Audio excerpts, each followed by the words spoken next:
आज हम लोग आए हैं इंडियन फॉक्स को ढूंढने नहीं, दरअसल मिलने। हम पहले इनसे मिल चुके हैं, तो सोचे आज आप लोग को ही मिलाते हैं। आगे चलते हैं। Indian fox. Here in India, two fox species have established themselves, the red fox and the another one, the one you are looking at. Indian fox, also known as Bengal fox. These cute keen mammals are endemic to India, Pakistan, China, Bangladesh, and other Indian subcontinent. They somehow look similar to the kid fox from North America, but they aren't. This is April right now, and this is the time I was ultimately waiting for. Reason is their pups.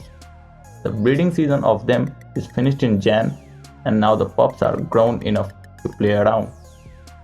They are nocturnal, so they mostly spend their daytime inside the den, and when the sun sets down, they are free to play around.